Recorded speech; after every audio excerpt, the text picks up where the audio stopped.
आज तक के मुअज़्ज़ज़ नाज़रीन अस्सलाम वालेकुम। मुअज़्ज़ज़ नाज़रीन इकराम, इससे पहले आप इस कहानी की 32 एक साथ सुन चुके हैं। अब किस्त 33 मुलाहिज़ा फरमाए। मेरे बारे में बहुत सफाकाना फैसला किया गया। तुम किसी से ये तवक्को नहीं रख सकते कि वो आंखें बंद करके जमीन पर लेट जाए और जिसका जी चाहे उसे बेरहमी के साथ सिवा कर डाले। बात छोटी और बड़ी गलती की नहीं, तुमने का असूल तोड़ा था। तुम ऊपर की सतह के आदमी हो। उसका लहजा नफरत अमेज हो गया। मैंने बहुत निचली सतह से तंजीम के लिए काम की इब्तिदा की थी। फिर उनके कारोबार के फरोग में खून पसीने के साथ खुददारी का लाहू भी शामिल है। मेरे एहसासात को समझना तुम्हारे लिए मुहाल है, लेकिन तुम तनहा तंजीम से नहीं लड़ सकती। मेरे सामने तो दो ही रास्ते थे कि लड़कर जिंदा रहूं या सजाए मौत का फैसला कबूल करके कत्ल हो जाऊं। वो तल्ख लहजे में बोली, अभी मुझ में जिंदा रहने का वलवला मौजूद है, इसलिए मैंने पहली राह इख्तियार की। और ये कैसे समझ लिया तुमने कि मैं तनहा हूँ? ये तुम्हारी संगीन भूल है। मैं बता चुकी हूँ कि मेरे साथ खासे ताकतवर लोग हैं। मैंने उसकी बात काट दी। तुमने मुझे यही तासुर देने की कोशिश की है, लेकिन मुझे फरेब देना तुम्हारे लिए आसान नहीं है। अगर कासिम के दिल में तुम्हारे लिए नरम गोशा ना होता तो मैं देखता कि तुम कितने घंटे जिंदा रहती। मेरे इन अल्फाज पर वो चौंक पड़ी और उसकी आंखें हैरत से फैल गई। ये सब बकवास है। मुझे अच्छी तरह मालूम है कि उस शहर में सजा के तमाम फैसले उसी के हाथों नाफिज होते हैं। वो तो पूरे शहर में मेरी बूझ सूंघता फिर रहा होगा। वो बोली तो उसके लहजे में एतमाद मफकूद था। मैं हंस पड़ा। तुम भूल रही हो कि मैं शुरू से तुम्हारी निगरानी कर रहा हूँ। तुम इस मकान में पहुंचाने वाला कासिम ही था। मैं चाहता तो किसी भी वक्त तुम्हारा पत्ता साफ करवा सकता था। ये तो बस तुम्हारी हरकत का बदला था। तुमने मेरी कार में टाइम बम रखवाया और मुझे इत्तला भी दे दी। इसी तरह मुझे सब कुछ मालूम था, लेकिन खामोश रहा। अब हमारा हिसाब बराबर है। मेरे साथ जो लोग हैं वो हैं, तुम्हारे के एहसास से हकायक नहीं बदल सकते। उसने उकताहट का इजहार करते हुए कहा, ये बताओ कि मेरे मुतालबे का क्या जवाब है तुम्हारे पास? कैसा मुतालबा? मैंने हैरत से पूछा।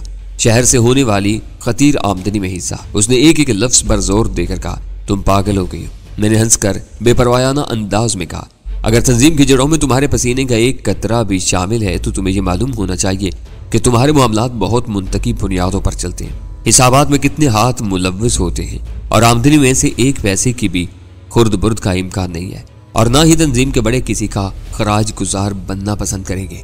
सजाए मौत की इत्तला ने तुम्हारे दिमाग पर असर डाला है। तुम्हें मुकम्मल आराम की जरूरत है। तंजीम से हमारा कोई वास्ता नहीं। अगर तुम असूली तौर पर मुतालबा मानने पर आमादा हो तो मेरे पास काबिल अमल तरीकाकार भी मौजूद है। तंजीम को इस लेन देन की हवा भी नहीं लग सकेगी। हर बात तुम्हारी सतह पर दफन हो जाएगी। पहले मुर्गी या पहले अंडे वाली बात है। मैंने बेपरवायाना अंदाज बरकरार रखते हुए कहा, तंजीम की आमदनी मेरी जेब में तो जाती नहीं। मैं तंजीम का वफादार भी हूँ, लेकिन शहर में बिला वजह किसी से मुखासमत मोल लेना नहीं चाहता। अगर अपनी गर्दन बचाए रखने के लिए कुछ करना पड़ता है तो कोई मुजाहिका नहीं है। सारी बात बस तरीकाकार की है। तरीकाकार महफूज और काबिल अमल हो तो इस पर गौर किया जा सकता है। मेरा मकसद दरअसल रक्षी की जुबान खुलवाना था ताकि उसके साजिशी मंसूबे का कुछ इल्म हो सके। इस मरहले पर मुझे एहसास हुआ कि मैंने रक्षी और कासिम की रफाकत का इंकशाफ करके हमाकत का इत्काब किया था। अगर रक्षी कासिम के हाथों मरने से कबल उसे इस नुक्ते से आगाह कर देती तो कासिम A2 की निगाहों में अपना मकाम बरकरार रखने के लिए राजदारी की बिना पर मेरे लहू का प्यासा हो जाता। ज्यादा बोलने की वजह से मैंने अपने लिए एक बड़ी दुश्वारी पैदा कर ली थी। तरीकाकार बहुत सीधा सा है। मकामी मार्केट में तुम्हारे जरिए मुकर्रर मिकदार में हमारा माल फरोख्त होगा और वही हमारा हिस्सा होगा। उसने कहा, दूसरे अल्फाज में हमें अपने माल की खपत में कमी करना पड़ेगी। मैंने दिल ही दिल में उसकी तजवीज़ को सराहते हुए कहा, जाहिर सी बात है इस बार रक्षी का लहजा बेनियाजाना था। शायद तुम भूल रही हो कि मकामी सरबराह के तौर पर मुकर्रर टारगेट का हसूल मेरी जिम्मेदारी है, और ऊपर वालों की मालूमात का ये आलम है कि टारगेट कभी आसान साबित नहीं हुआ है। ये सब तुम्हारे सोचने की बातें हैं। तुम्हें इस बखेड़े की जरूरत ही क्या है?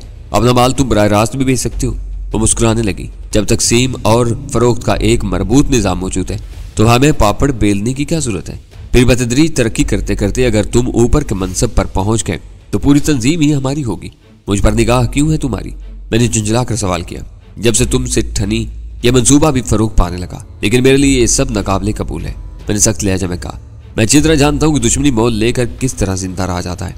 मेरे साथ कोई हरकत की गई तो अगली सुबह दुश्मनों के कटे हुए सर शहर के कूड़ेदानों से बरामद होगी। इसकी उलट भी हो सकता है कि तुम्हें किसी जवाबी इकदाम की मोहलत भी न मिल सके। सरलेजे में ये कहते हुए रक्षी ने अचानक रिवाल्वर निकाल लिया और एक झटके के साथ सोफे से उठ के, रख लो इस खिलौने को। मैंने उसकी हरकत का कोई असर किए बगैर कहा, ऐसी धमकी से तुम मुझे मुराउब नहीं कर सकती। तुमने खुद अपने लिए हर रास्ता मसदूद कर लिया है।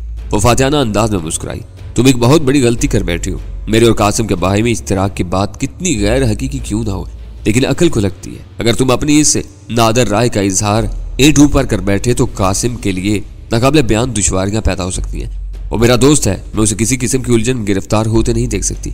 तो फिर धमकाने से क्या फायदा, गोली चला दो। फिलहाल तुम मेरी तहवील में हो, तुम्हारा फैसला वो खुद ही करेगा। क्या ख्वाबगाह में सोया हुआ है? मैंने मज़ाकाना लहजे में सवाल किया। बुलाकर फैसला जल्दी करवा लो, मुझे सोने से कबल कुछ जरूरी काम भी निपटाने हैं।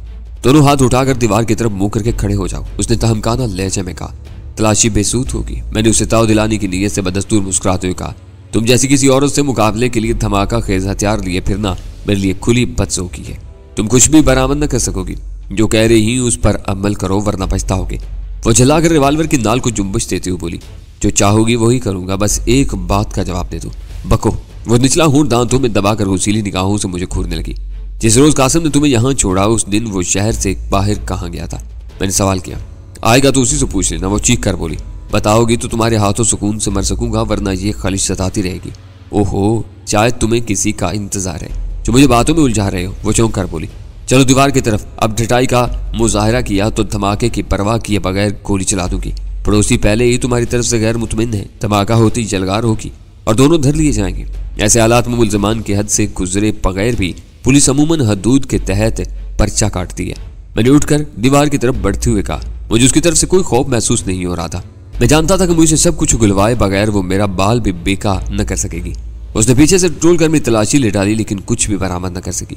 मैं चाहता तो उस वक्त आसानी के साथ उसे जेर कर सकता था, लेकिन मैं देखना चाहता था कि वो आखिरकार मेरे साथ क्या सलूक करेगी।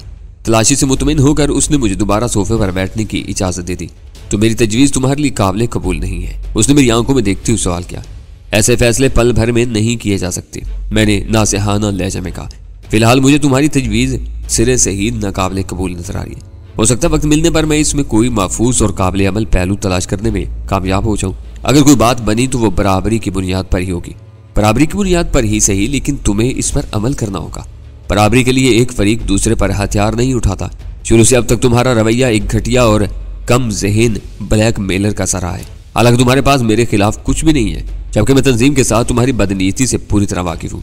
ब्लैकमेलिंग होना ही है तो मेरी तरफ से हो सकती है, ये कोशिश तुम्हें हरगिज रास नहीं आएगी। हिफ्ज़ मुक़द्दम को तुम ब्लैकमेलिंग नहीं कह सकते। उसने रिवाल्वर गोद में डाल लिया। मेरे वहमो गुमान में भी नहीं था कि तुम अचानक यहाँ पहुंचोगे। फिर तुम्हारे इसरार पर मुझे अपना मकसद भी जाहिर करना पड़ा। तुम अब भी बज़िद हो कि तुम्हारी पुश्त पर कासिम के अलावा कुछ और लोग हैं। मैंने टटोलने वाले लहजे में सवाल किया।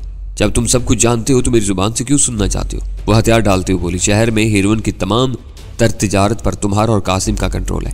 अगर तुम दोनों मिल जाते हो तो ऊपर वालों को किसी बात की हवा भी न लग सकेगी।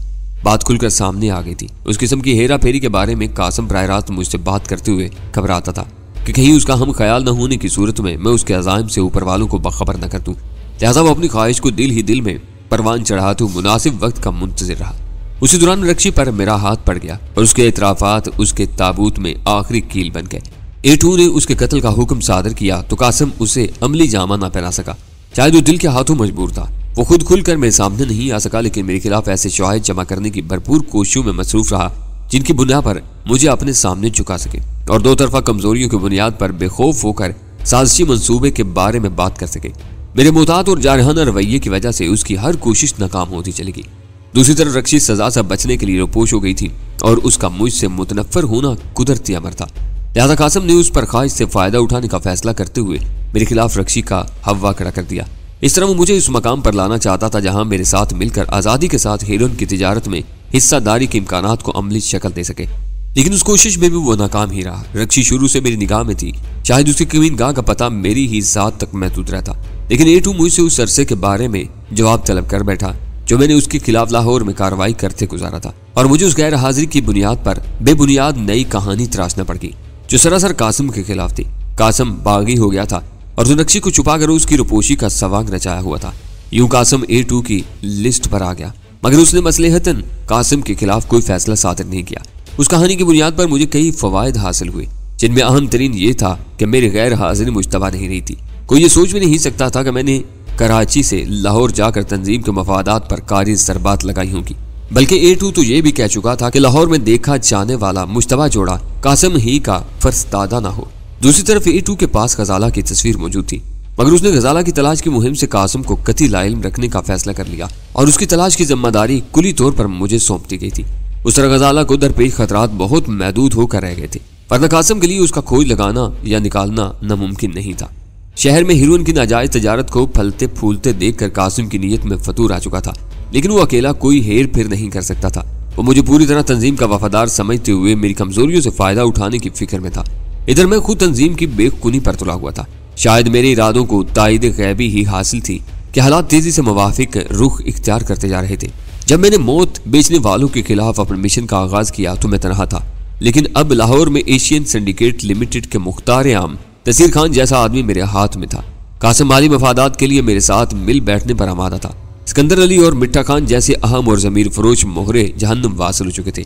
लाहौर में A2 का एक अहम तरीन ठिकाना खुफिया टेलीफोन और असलहा के नाजायज जखीरे समेत होलनाक आतिशजनी में तबाह हो गया था। मेरी मुखबरी पर आतिशजनी के सिलसिले में A2 के वो 2 आदमी गिरफ्तार कर लिए गए थे जो लाहौर में एशियन सिंडिकेट के दफ्तर से वापसी पर गजाला के अगवा की नाकाम कोशिश में मुलव्वस थे। वो A2 के लिए इतने ही अहम थे कि उनकी गिरफ्तारी को अपने लिए संगीन खतरा तस्वुर करते हुए A2 ने दोनों को हवालात में जहर देकर हलाक करवा दिया। आसार ये बता रहे थे कि अपनी जात पर पड़ा हुआ दबीज नकाब बरकरार रखने के लिए वो बड़ी से बड़ी खून रेजी पर भी आमादा था। लाहौर से A2 के जो 2 अफराद मेरे और गजाला के पीछे लगे थे, उनमें करामत नामी मर्द को सुल्तान शाह ने ठिकाने लगा दिया था। रही मिसेज मुराद तो वो बहुत ही गैर अहम औरत थी। उसने जो कुछ मेरे सामने कहा वो अव्वल था आखिर काबिल यकीन था। उसे मुहिम में सिर्फ इसलिए शामिल किया गया था कि वो गजाला को बजश में खुद देख चुकी थी। वो आज़ादी के बदले मुझसे जुबान बंदी रखने का वादा कर चुकी थी, लेकिन वो सीधी और अनाड़ी औरत थी। बदकिस्मती की बात यह थी कि उसका साथी करामत उसी होटल के अहाते में मारा गया था जहां मिसेज मुराद मुकीम थी। पुलिस मुतवफ़्फ़ी की शिनाख्त के सिलसिले में मुसाफिरों से जरूर रजू करती और करामत की भयानक लाश देखकर मिसेज मुराद के लिए अपना फितरी रद्दअमल छुपाना नामुमकिन होता।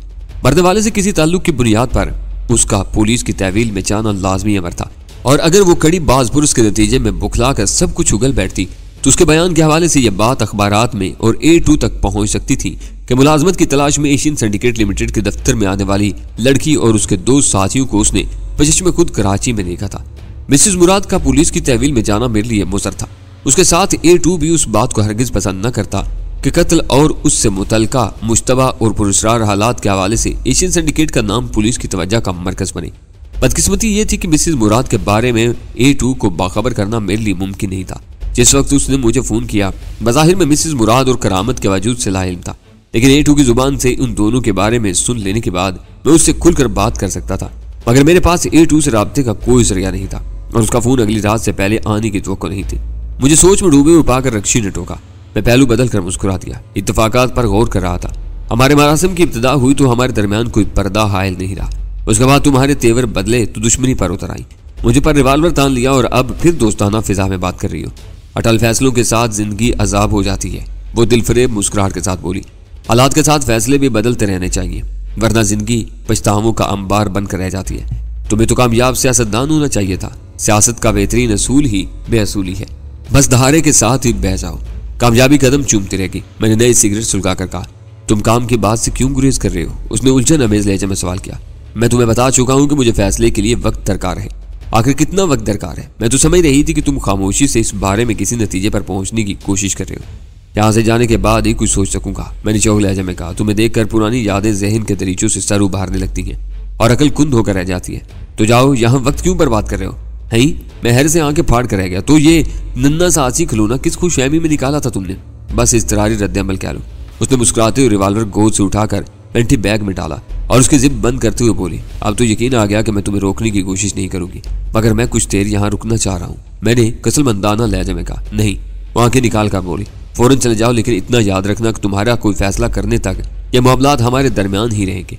अगर कोई बात तंजीम के बड़ों तक पहुंची तो अच्छा ना होगा। मुझे सबक पढ़ाने की कोशिश ना करो, मैं इन मुबादियात से अच्छी तरह वाकिफ हूँ, लेकिन कान खोल कर सुन लो कि मैं यहाँ अपनी मर्जी से आया हूँ और अपनी ही मर्जी से ही जाऊँगा। इस दौरान में तुम काफी का एक कप बना सकती हो, किसी का इंतजार तो नहीं है तुमको। वह चौंक कर बोली और मैंने इस बात में सर हिला दिया। तो तुम शरारत के इरादे से इधर आए थे? काफी पिए बगैर इरादा तब्दील होना मुश्किल है। मालूम होता है कि अभी तक तुम्हारी नीयत साफ नहीं है। मैं तुम्हें तनहा छोड़कर किचन में नहीं जा सकती। कौन आने वाला है यहाँ? चलो मैं भी किचन में तुम्हारे साथ ही चलता हूँ। 3 प्यालियों का पानी तैयार करना, क्योंकि कासिम भी आने वाला ही होगा। कासिम? उसकी आंखों में तहय्युर उभर आया। वो क्यों आएगा? तुम इतने यकीन के साथ कैसे कह सकती हो? आएगा तो ये सब उसी से पूछ लेना, मैंने उकताए हुए लहजे में कहा और सोफे से उठ खड़ा हुआ।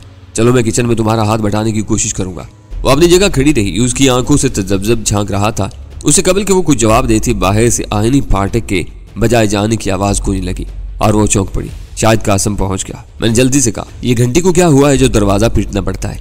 बच्चे बिलावजह तंग करते हैं इसलिए तार निकलवा दिया है। वो जल्दी से बोली, तुम फाटक खोलोगे और मैं बरामदे से तुम पर निगाह रखूंगी। अगर आने वाला कोई और हुआ तो उसे दरवाजे ही से टाल देना। इसके खिलाफ अमल किया तो मुझसे बुरा कोई ना होगा। मुझ पर शुबा है तो तुम खुद ही देख लो। मैंने एहतजाज अमेज लहजा में कहा। चलो। वो मुझे निकासी के रास्ते की तरफ धकेलते हो रहा है क्योंकि फाटक दोबारा पीटा जाने लगा था। कमरे से निकलकर हम दोनों बरामदे में आए तो चट चट की 2 आवाजों के साथ पूरा बरामदा तारीकी में डूब गया। अब सिर्फ 2 गेट लैंप रोशन रह गए थे जिनके गर्दालूद शीशों ने रोशनी को फाटक तक ही महदूद किया हुआ था। ये क्या कर रही हो? मैंने पलट कर बुखलाए हुए लहजे में कहा। अंधेरे में किसी गमले से ठोकर लगी तो भेजा बाहर आ जाएगा। बत्तियां रोशन करो फौरन, जाओ। उसने मुझे पूरी कुव्वत से आगे धकेल दिया। अंधेरे के बायस मैं आने वाले की निगाहों से महफूज रहूंगी। ये तुम्हारे हक में भी बेहतर होगा। उसकी आवाज सरगोशियाना थी। आने वाले ने फिर दरवाजा पीटना शुरू कर दिया और मैं खांसता खनकारता हुआ फाटक की तरफ बढ़ गया। ठहरो भाई, दरवाजा खोल रहा हूँ, इसे उखाड़ ही नहीं डालना। फाटक का बुलेट सरकाते ही आने वाला जोर करके किसी सांड की तरह अंदर घुसा। उसके दोनों हाथ जेब में थे। अंदर घुसते ही उसने दाहिना हाथ जेब से निकाला और वजनी पिस्तौल की नाल मेरी पसलियों में अड़ा दी। वो मकान उसके लिए देखा भाला था क्योंकि उसने बाएं टांग से आईनी फाटक बंद किया और मेरी तरफ से निगाह हटाए बगैर हाथ से फाटक का बोलेट लगा दिया। गर्दालूद शीशों में सिसकती हुई जरकान ज़दा रोशनी में चेहरे की खराशों के बावजूद मैंने उसे भयानक चेहरे को पहचान लिया था। वो कासिम ही था और गालबन किसी के हाथों पिट कर आ रहा था। अंदर चलो। उसने मेरी पसलियों पर पिस्तौल की नाल का दबाव बढ़ाकर गुर्राते हुए कहा। आ गए हो तो अब यहाँ तुम्हारी कब्र ही बनेगी। मैं कहीं भागा नहीं जा रहा। मैंने तकलीफ और चुभन से बेचैन होकर उसका हाथ एक तरफ झटक दिया। उसके इम्कानी रद्दअमल से महफूज रहने के लिए बरामदे की तरफ चल दिया जहाँ रक्षी ने कासिम को पहचान कर रोशनी कर दी थी। वो किसी का जमनार शिकारी कुत्ते की तरह मेरे पीछे लगा रहा और मैं रक्षी के करीब से गुजरकर ड्राइंग रूम में दाखिल हो गया। ये यहाँ क्या कर रहा है? अंदर पहुंचती कासिम ने गजबनाक लहजे में रक्षी से सवाल किया जो उसके करीब खड़ी हुई थी। कासिम की दहकती हुई सवाग निगाहें मेरे चेहरे पर ही मरकूज थी। ये अचानक ही आया था। रक्षी उसकी हालत देखकर बौखलाई हुई थी। मैंने इससे बात की है, हो सकता है कि हमारी तजवीज़ कबूल ही कर ले, मगर फैसले के लिए कुछ मोहलत चाहता है। ये दोगला है। वो नफरत हमें लहजा में बोला, इस पर एतमाद नहीं किया जा सकता। फिर वो मुझसे मुखातब हो गया, A2 को इस मकान का पता किसने दिया था? मेरे अलावा कौन दे सकता है? मैंने पुरस्कून लहजे में कहा। मेरी मौजूदगी ही सवाल का जवाब है। उसे उकसा कर खुद यहाँ क्यों दौड़े चले आए? रक्षी के तहफ़्फ़ुज़ के लिए। मैंने मुकाराना मुस्कुराहट के साथ कहा, मुझे डर था कि A2 की खुशनुदी के लिए कहीं तुम इसे हलाक न कर बैठो। मैं सिर्फ इस जंग का खात्मा चाहता हूँ जो मेरे और तुम्हारे दरमियान छिड़ी हुई है। मैं कहीं भागा नहीं जा रहा, आराम से बैठ कर बात करो। तुम्हारी हालत खासी अबतर दिखाई दे रही है। A2 को तुमने क्या बताया था? यही कि रक्षी इस मकान में रुपोश है। मैंने बिला तामुल जवाब दिया। रुपोशी का पस मंजर तो जरूर बताया होगा तुमने। जरूरत ही पेश नहीं आई। वो मुख्तसर और काम की बात सुनना चाहता था। पस मंजर से उसे कोई दिलचस्पी नहीं थी। इस कमीनगी की क्या जरूरत थी? A2 की निगाह में गिराना चाहते थे मुझे। गिराना चाहता तो यही बताता कि तुमने खुद ही रक्षी को छुपाया हुआ है। मैंने सफाई के साथ झूठ बोला, लेकिन मैंने ये सब कुछ बताना जरूरी नहीं समझा। लेकिन मुझे क्या मालूम कि तुमने इससे क्या बकवास की होगी। उसके तस्दीक का तो कोई भी जरिया नहीं है। ना हो, मैंने बेपरवाही से कहा। यही क्या कम है कि उसने फिर तुम ही से रुजू किया है। रक्षी की रुपोशी में तुम्हारा नाम मुलव्वस होता तो उसके साथ तुम भी मरदूद करार पा जाते और सजा देने का इख्तियार तुमसे छीन कर मुझे या किसी और को मुंतकिल कर दिया जाता। बात मुंतकी थी। वो सोच में पड़ गया। फिर सोफे पर बैठते हुए बोला, हो सकता है कि वो भी हम दोनों को घेर घार कर एक जगह मारने की कोई चाल रही हो। वो काम की बात करने से पहले पूरी तरह यकीन करना चाह रहा था कि मैंने A2 को उसके खिलाफ भड़काने की कोई कोशिश नहीं की थी। चाल होती तो मैं रक्षी से मिलने के बजाय चुप कर तुम्हारी आमद का इंतजार करता। फिर सिर्फ 2 गोलियां तुम दोनों को सुलाने के लिए काफी होती। मगर मैं यहाँ खाली हाथ आया हूँ। रक्षी मेरी तलाशी ले चुकी है, लेकिन वो खाली हाथ तो नहीं था जिसने तुम्हारी कार में इस वक्त मेरा ताकुब करने की कोशिश की थी। जब तुम मुझ पर मसनूई कातलाना हमले करवा कर खौफजदा करने की कोशिश कर सकते हो तो मुझे किसी ने रोका है कि तुम पर सरेआम गोलियां बरसाने की कोशिश न करूं। तुम्हारे मुसल्ला आदमी अक्सर मेरा पीछा करते रहे हैं। मैंने तो कभी इस पर बरहमी जाहिर नहीं की। जब चाहा सरेआम उनकी गोशमाली कर डाली। आज मैंने भी यही किया है। वो भयानक अंदाज में हंसा। तुम्हारा आदमी कहीं पड़ा अपने जख्मों को चाट रहा होगा। सुल्तान शाह के बारे में वो इतला मेरे लिए तशवीशनाक थी। कासिम जिस्मानी तौर पर सुल्तान शाह से कहीं बरतर था। उसके चेहरे की खिलाशें जाहिर कर रही थी कि तसादुम मोहलक नहीं तो खून रेज जरूर रहा होगा। बात जल्दी खत्म करो। तुमने मेरा काम बढ़ा दिया है। मुझे वापसी से पहले अपने आदमी को भी देखना होगा। तुमने उसे कहाँ और किस हाल में छोड़ा है? वो सफाकाना अंदाज में मुस्कुराने लगा। उसके अध खुले होंठों के पीछे सफेद दांतों की कितारें वहशियाना अंदाज में चमक रही थी। उसके साथ अपनी गाड़ी की भी खबर ले लेना। साइड के वैरान इलाके में मैंने उसका पूरा साइड बर्बाद कर डाला था। उसे क्रेन से ही उठवाना होगा और आदमी किस हाल में है। मैं कोशिश के बावजूद उस इंकशाफ पर अपना सुकून बरकरार न रख सका। जख्मी हो गया था, उसे मैं अपनी कार में डाल ले गया था। फिल्टर प्लांट की पहाड़ियों में उसे होश आ गया था। वो मुझ पर हमला कर बैठा और मैंने वहीं नीचे घुसेड़ कर उसे उधेड़ डाला। अपने तशद्दुद की तफसील बताते हुए उसकी आंखें यूं चमक रही थी जैसे किसी बच्चे की आंखें अपने पसंदीदा कारनामे के अंजामदही पर दमक उठती है। लेकिन उसने भी तुम्हें मुआफ नहीं किया। मैं उसके चेहरे की तरफ इशारा करते हुए बोला, जो हो गया सो हो गया, अब ये सिलसिला बंद होना चाहिए। रक्षी ने दखल अंदाजी करके मौजू वहीं खत्म कर दिया। फिर कासिम से बोली, ये जाने की तैयारी कर रहा था कि तुम आ गए, अब क्या कहते हो, क्या तय हुआ? उसने सवाल किया और रक्षी उसे मेरी और अपनी गुफ्तगू से आगाह करने लगी। लेकिन जाने से पहले ये सुन लो कि इस पते पर रक्षी तुम्हें नहीं मिल सकेगी। रक्षी के खामोश होने पर कासिम मुझसे मुखातिब हुआ, अब तुम इस मामले को भूल जाओगे, सारी बात मुझ पर आ जाएगी। एटू का सवाल यही होगा कि मैंने उसे गलत इतला क्यों दी। तुम्हारी इतला दुरुस्त थी, तुम उस पर मुसर रहोगे। रक्षी किसी पिंजरे की कैदी नहीं है, इसके साथ भी कुछ लोग हैं। वो खतरा भांप कर मेरे आने से पहले ये ठिकाना छोड़कर चली गई, यानी अब रक्षी यहाँ नहीं मिल सकेगी। जाहिर है, उसने चिल्लाकर कहा, तुम्हारे जाने के बाद ही ये मकान खाली कर दिया जाएगा। ये याद रखना कि तुम्हारी वजह से रक्षी पर जरा भी आंच आई तो मैं तुम्हारी जिंदगी अजाब बना दूंगा। आंच? मैं इस्तेज़ाई अंदाज में हंसा। वो तो खुद आग से खेलती रही है, इसका पूरा पैरा हिंद दाग दाग है। तुम न जाने इसे किस आंच से बचाने की फिक्र में घुले जा रहे हो। बस दफा हो जाओ। वो बाहर के रास्ते की तरफ हाथ उठाकर चिल्लाए हुए लहजे में बोला, मैंने जो कुछ कहा है वो तुम अच्छी तरह समझ चुके हो। इसकी खिलाफ वर्जी हुई तो फिर महाज खुल जाएगा।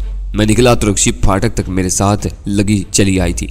देख लिया, तुमने चाहने वाले ऐसे होते हैं।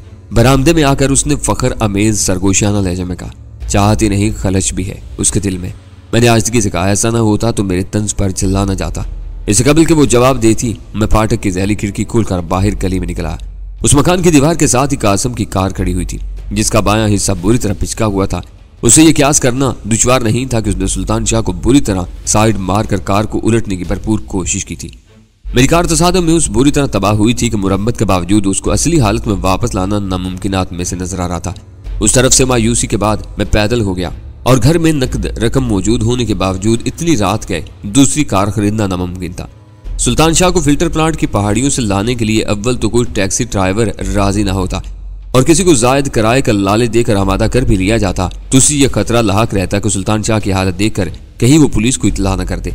इन हालात में न चाहते हुए भी मैं जीवा हाउस का रुख करने पर मजबूर हो गया, क्योंकि वहाँ गैराज में हमेशा एक कार मौजूद रहती थी जिसे हम मौके पर शाज़ो नादर ही इस्तेमाल किया जाता था। जीवा हाउस उन दिनों माल की वसूलियाबी के अलावा किसी और मसरफ में नहीं था, लिहाजा वहाँ के दरो दीवार से अजीब सी वीरानी टपक रही थी। मुहाफिजों ने नहायत सपाट संगीत चेहरों के साथ मेरा इस्तकबाल किया।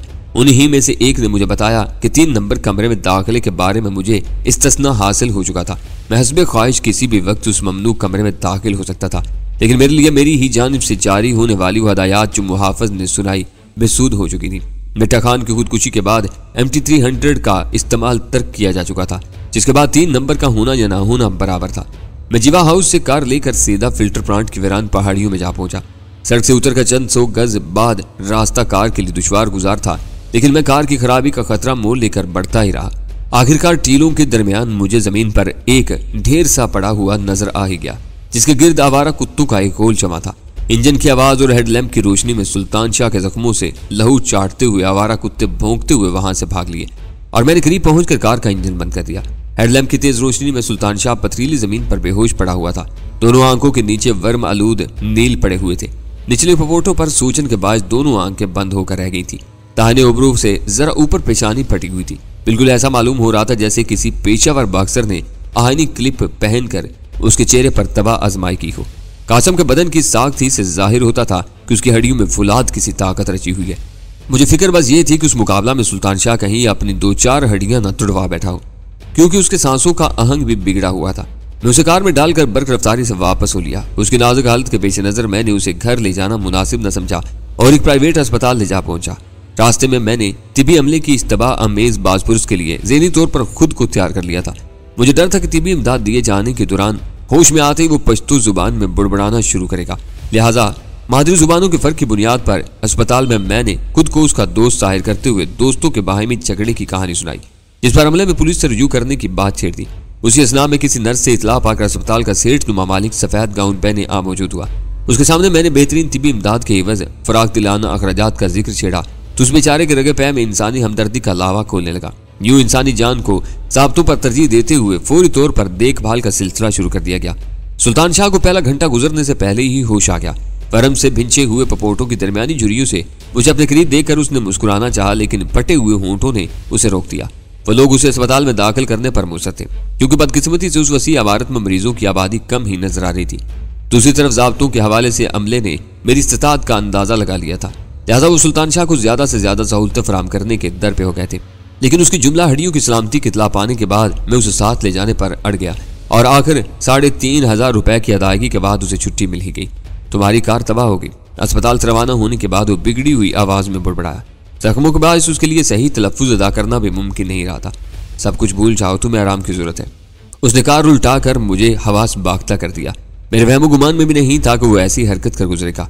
जब उससे दूर बदूर टकराव हुआ तो मैं हिल कर रह गया। किसी देव की तरह ताकतवर था वो। मुझे मालूम है कि तुम किसी कमजोर आदमी से नहीं पिटे हो, बस अब खामोश हो जाओ, मैंने उसीले लहजे में कहा और वो वाकई खामोश हो गया। घर पहुंचा तो वाल कलाक सुबह के 4 बजा रहा था। पूरी रात भाग दौड़ की नजर हो गई थी और थोड़ी देर बाद उजाला होने वाला था, लेकिन मेरा काम खत्म नहीं हुआ था। मिसेज मुराद का मसला जहन में रह रह कर बिच्छू की तरह डंक मार रहा था।